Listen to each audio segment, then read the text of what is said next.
Welcome back to Man vs. Meeple, the show where we talk about all things board game related. I'm David Waybright, and I'm here once again with Jeremy Salinas to talk about Kingdomino today. This is the newest one from Bruno Catala and Blue Orange Games. It's a 2 to 4 player game. We've played it 2 player several times. Jeremy, Kingdomino. I know. So it's very simple. It is a tile laying or tile placement game. It couldn't be a more simple game to play. Really, it is quite simple. And you're placing tiles in your own little area, so this isn't like sort of a shared area. Right. So each player will start with a castle and a single neutral piece of land that they'll place that castle on.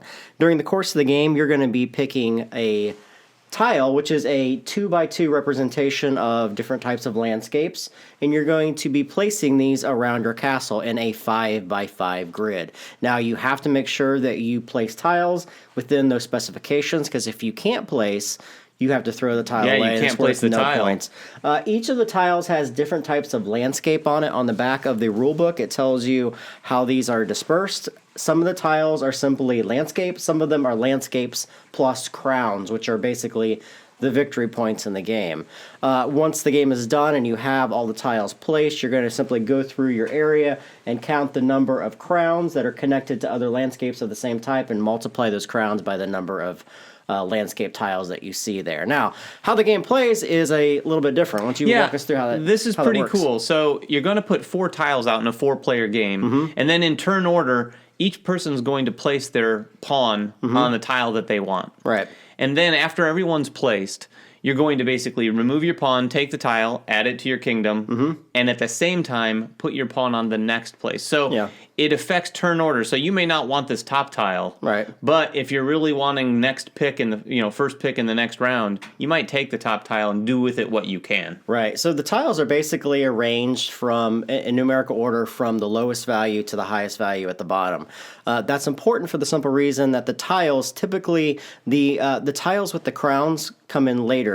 In the higher numbered tiles.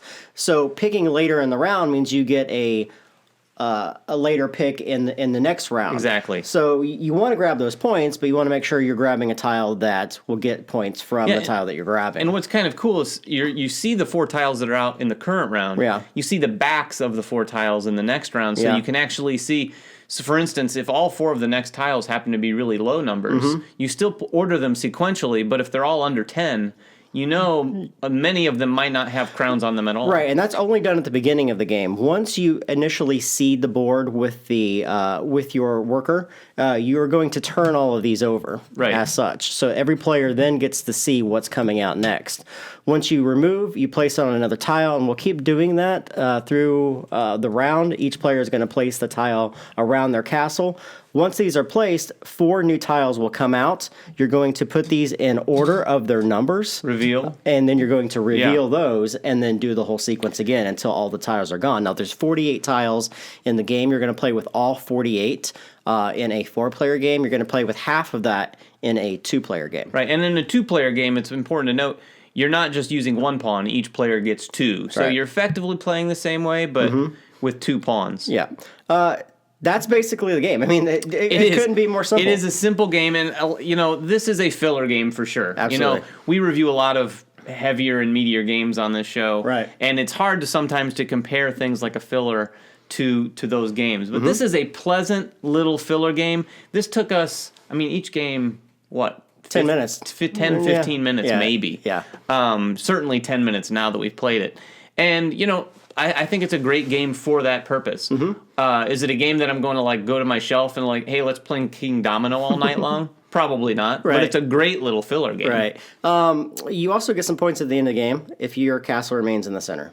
That's another thing we mentioned. So something I missed in my first game for sure. My issue with the game, and I'm fine with filler games. My issue in a 2-player game, and I don't think this game scales well for a 2-player game.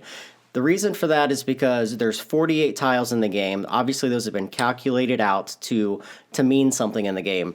Certain ones, if you look at such as the mining, there's only basically 6 mining tiles in the game.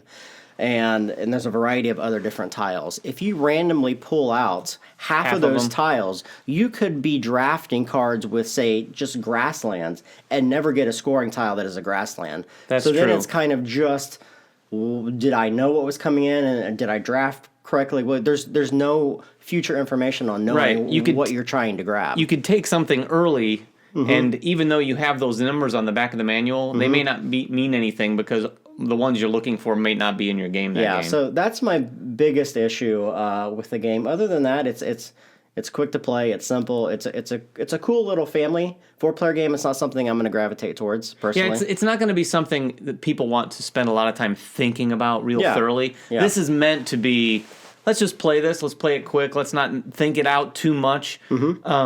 So, I had a lot of fun with it. It's really fun going after, obviously, those big land masses. But if you do that too much, I had a giant desert in mind, which was worth 16 points, but then I didn't have too many other points other than that. Right. Plus, like I said, in my first game, my castle was off to the side, and I couldn't finish my 5x5 grid, which also then takes points away from you. Great components, very solid, thick tiles. Components are some of the thickest, nicest tiles I've seen. Yeah. They also come pre-punched, which is a mixed bag. I like punching cardboard, but it was kind of nice to open this thing up and see this nice little row of all these tiles laid out. Great. And they're glossy. It's really, really a nice production. Great insert as well. Keeps the game very organized. Yeah, absolutely. Which I appreciate. So, guys, that is Kingdomino. Make sure you guys make comments below in this YouTube channel. Subscribe to us, follow us on Twitter, and like us on Facebook. And check us out next time on Man vs. Meeple. Bye-bye. Season 1 of Man vs. Meeple is sponsored by TMG Games, publisher of great games like Yokohama, Guilds of London, and the soon-to-be-released Colosseum.